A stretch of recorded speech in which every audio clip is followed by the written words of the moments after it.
북한이 벌써 4번이나 미사일을 쐈습니다. 어떤 미사일을 왜 쏘고 있는지 군사안보 전문가 김종대 전 정의당 의원 연결해서 이야기 나눠보겠습니다. 안녕하세요. 네, 안녕하세요. 네네. 바로 여쭙겠습니다. 4번이나 쐈습니다. 예. 예. 이거 어떤 종류를 왜 이렇게 쏜 건지 각각 좀 종류가 다르다고 하던데요. 예. 예. 그러니까 이제 이거를 야구에 비유하면은 유현진 선수가 강속구도 갖고 있지만 느린 커브도 갖고 있고 고속 슬라이더도 갖고 있지 않습니까? 그렇죠. 그러니까 극초음속 미사일이다. 이게 이제 5일 날, 11일 날 2번 쏜 건데 그랬죠. 이건 너무 빨라가지고 우리가 대응하기 어려운 말하자면은 그 미국도 아직 저 실전에 배치하지 않은 무기 체계입니다. 마하 네. 10까지 나오는 걸로 알려져 있고요. 그렇죠. 그 다음에 그 7일날 발사한 거는 이건 저 이스칸데르 미사일이라고 굉장히 느려요. 14일. 그런데 예. 예, 그런데 이게 저기 풀업 기동이라고 가라앉았다 떠올랐다 이렇게 그 불규칙 기동을 하기 때문에 변화구네요. 예. 예, 느린 커브, 느린 커브. 예. 예. 그리고 이제 가장 그 근래에 쏜 거는 뭐냐면은 17일이요? 에이파킨스라고 하는 건데, 네. 예, 이거는 뭐냐면은 그 단거리 미사일 치고는 이게 이동식 발사대에서 발사되면서 그 매우 또 탐지되기 어려운 풀업 기동, 이거 이스칸데르하고 비슷하게 기동을 해 들어옵니다. 네. 이렇게 되니까 이건 고속 슬라이더 같은 거거든요. 고속 슬라이더. 그러니까 여러 가지 구종을 과시함으로써 남측에 대해서 우리 무력이 앞서 있다. 네. 이런 어떤 그 메시지를 주기 위함이고, 이거는 일본이나 뭐 미국을 겨냥한 무기라기보다는 단거리 전술 무기, 그 대한민국에 대해서 이번에 확실히 군사적 우세를 과시하겠다는 이런 의도가 명확해 보인다는 거죠. 군사적 우세를 과시한다.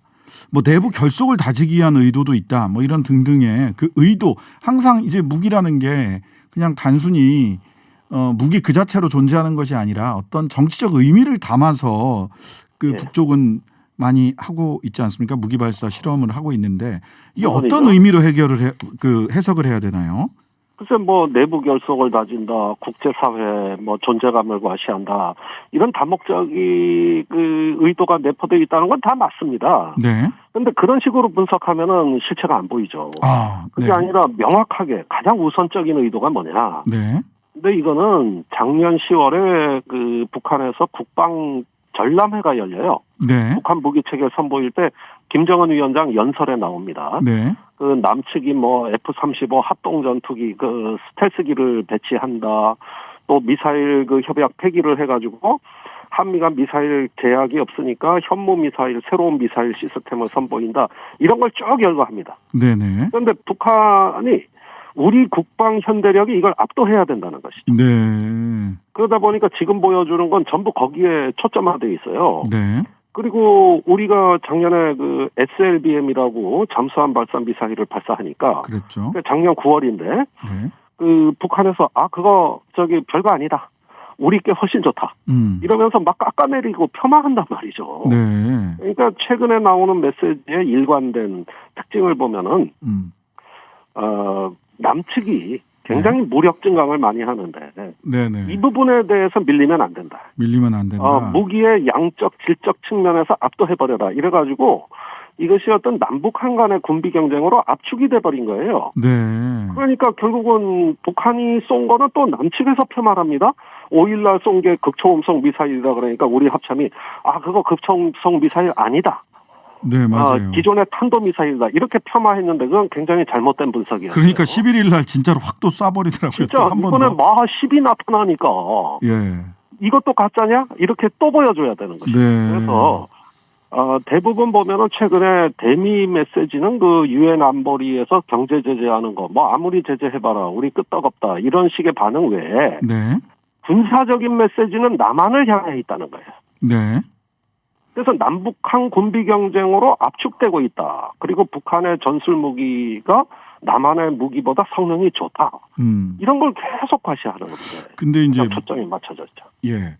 근데 이제 말하자면 이건 이제 재래식 무기 군비 경쟁처럼 보이는데 핵과 관련돼서는 이미 뭐 그 핵 무기 관련해서는 북쪽이 뭐 작년에 큰 실험이 없었으니까 이게 남쪽이랑 전체적으로 그냥 무기의 성능도 중요하지만 전체적인 국방력을 비교를 해보면 남쪽이 월등하다.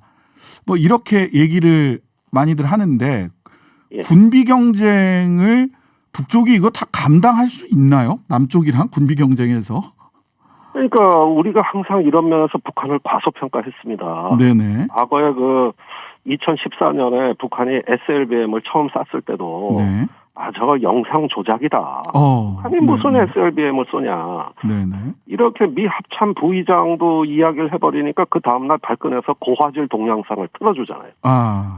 진짜인지 아닌지 봐라. 보고서 얘기하라. 네네. 그런데 항상 보면은 북한을 과소평가했는데 얼마 지나서 보면 진짜란 말이에요. 네. 그러니까 이게 벌써 몇 번째 반복되는 패턴인데 네. 북한은 군비 경쟁에서 남한을 이길 수는 없어요. 네. 남측이 6배, 7배 씁니다. 군비만 갖고 봐도. 네네. 그런데 그 특정 전술 무기, 그 가장 현대식 무기에서 앞서간다. 네. 모든 재래식 무기에서는 남한이 압도적으로 우월하지만 네. 그러나 비대칭 무기라고 할 수 있는 어떤 전술 무기에 있어서 네. 똘똘한 한 방은 북한이 갖고 있다. 똘똘한 한 방. 예, 그러니까 뭐 무기 많이 가져요. 아파트하고 똑같은 거죠. 아파트 여러 채 있어봤자 똘똘한 한 채가 필요한 거죠. 네. 네. 그렇듯이 이번에 이 무기에도 보면은 북한은 우리보다 전략 무기 개발을 뭐 수십 년 앞서서 시작했던 나라고. 네. 그래서 축적된 국방 기술이 남측에 비해서 절대 뒤지지 않으니 한미 군사 연습이다, 뭐 신형 첨단 무기 도입이다, 문재인 정부가 아무리 군비 증강한다 한들 니들 우리를 따라올 수가 없다. 이걸 확인시켜주는 이걸 국제 정치에서 위협의 신뢰성 경쟁이라 그래요. 위협의 신뢰성 경쟁. 예. 이거 위협이 가짜가 아니라 우리 진짜 갖고 있다. 네네. 그걸 믿어달라. 그러니까 북한이 가장 화를 내는 대목이 어디냐면은 남측이 자기네 무기를 폄하하거나. 네. 아니면 자기들은 무기 증강하면서 북한 보고는 도발이다, 위협이다. 그걸 이렇게 이중 기준이라고 흔히 그쪽에서 얘기를 그렇죠. 하죠. 예. 요럴 때 발끈발끈하거든요. 그러면 예. 그렇다면 우리를 그렇게 낮잡아 보지 마라. 예? 그렇죠. 이중 기준 적용하지 마라. 이제 이런 메시지인데 우리가 그럼 어떻게 대응을 해야 되느냐. 윤석열 후보 같은 경우는 뭐 킬체인, 미사일 방어 체계, 대량 응징 복원 이게 3축이라고 보통 얘기를 하죠. 조기 복원하고 위협으로부터 필요한 모든 조치 취하겠다. 선제 타격이라도 하겠다. 이런 얘기를 하기도 했어요. 예. 아니 그런데 네네. 제가 참 그거에 대해서 할 말이 많은 사람이에요. 네네. 여러 번 SNS에도 밝혔지만 예. 우리가 대응하는 방법이 세 가지가 있습니다. 네. 첫 번째는 선제 타격으로 아예 발사 못하게 하는 거. 예, 선제 타격. 예, 그게 킬체인인데 그 킬체인이란 거는 북한의 군사 기지에서 과거에 미사일 발사 준비, 이 액체 연료 주입하는데 30분은 걸리거든요. 네네.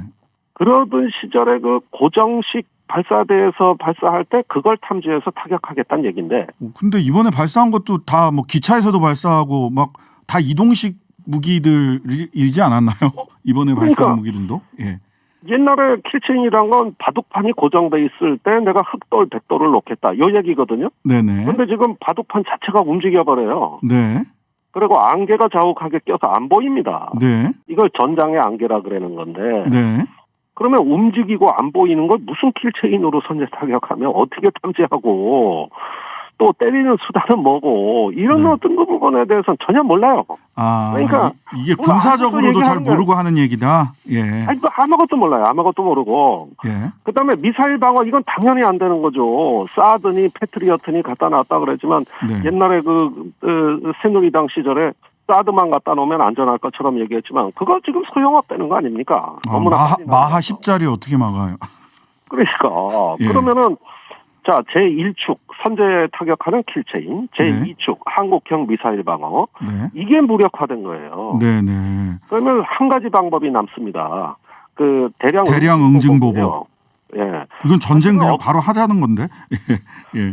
그러니까 얻어 맞으면 한 대 맞으면 세 대 때리겠다. 네. 이런 거고 지금 한국군 미사일이 뭐 거의 뭐 수천 발입니다. 뭐 제가 구체적인 수치 말씀 못 드리지만. 네. 거기에다 대포 있죠, 전투기 있죠. 사실 과도할 정도의 보복력을 갖추고 있습니다. 네. 이걸로 억지가 되는 것이지. 네. 선제 타격한다, 무슨 뭐 미사일 방어한다. 무슨 전쟁을 비디오 게임 얘기하듯이 그 기술적인 한계가 분명히 보이는데 네. 이걸 무시하고 그냥 뭘 과시하듯이 얘기하면 큰일이다. 그리고 저는 윤석열 후보가 대통령이 되면 실제 선제 타격할 거라고 봅니다. 아, 네. 아이고. 뭘 모르니까. 뭘 모르니까. 되는 줄 알고. 네. 아이고, 그러니까 선제 이건 타격하면 군사전문- 전쟁하자는 얘기 아닙니까? 바로. 그렇죠. 그러니까 이게 가짜 미사일인지 진짜 미사일인지 움직이는 미사일이 어디서 나타나는지 이거는 아직까지 우리가 탐지할 능력이 안 되거든요. 네네. 그런데 저분은 된다고 생각하고 진짜 선제 타격할 것 같아요. 비디오 게임이 아니다. 전쟁은. 자, 그러면 우리는 그럼 이런 그 미국 그 북쪽에 이런 미사일 또 군비 경쟁 내지는 이 똘똘한 그 전략 무기를 전술 무기를 갖기 위한 이런 경쟁에 어떻게 대응을 해야 됩니까? 그러면 킬체인이나 선제 타격, 미사일 방어 체계 이런 게 답이 아니다. 군사적으로 봐도. 그렇다면. 그런 거는 국민들한테 뭔가 위안을 심어주기 위해서 과거 보수 정권에서 개발한 군사 전술이거든요. 네. 근데 이미 시대가 바뀌고 무기 체계가 달라져서 네. 이제 그런 식으로 그 대응할 수 없다는 걸 정부가 솔직하게 인정하고 네. 우리는 북한과의 어떤 세력 균형, 즉 전략적 균형을 도모하되 네. 선제 타격을 하는 상황 자체를 만들지 않는 그런 어떤 그 위기 관리 정책. 네네. 모름지기 대통령이라면은 그런데 눈을 떠야 된다는 거예요. 네. 과거에 케네디 대통령이 뭐 쿠바 미사일 위기 때 소련을 선제 타격할 줄 몰라서 안 했습니까? 네네네. 그러나 그런 선제 타격이 핵전쟁으로 연결되는 그 상황 자체를 만들지 않겠다. 네. 이래서 그 군사 지도자들하고 그렇게 갈등을 겪으면서도 위기 관리를 했고 성공했던 겁니다. 네. 만약에 실패하면 핵전쟁이에요. 네네. 그러니까 국가의 지도자는 네. 군사 지도자와 달리 그런 어떤 전쟁 상황이 벌어지는 것을 만들지 않겠다. 즉 한반도의 위기를 통제하고 관리할 수 있는 네. 이런 어떤 그 위기의 전과정을 이해하는 대통령이 나와야 네. 이런 부분들에 대한 어떤 관리가 가능하지. 아니 북한이 조금 뭐 무기 하나 보여주면 무섭다고 그냥 그 공포에 끌려다니면서 선제 타격이든 뭐든 다 지금 하겠다고 그러면은 이거는 위기 관리가 아니라 위기를 악화시키는 것이 되거든요. 네네. 그런 면에서 저는 케네디 대통령을 한번 공부를 해보셔라. 네. 예, 그래서 이런 걸 갖고 대통령이 뭐 하는 자리인지는 알아야 될 거 아니에요. 예, 대통령이 뭐 하는 자리는 알아야 된다.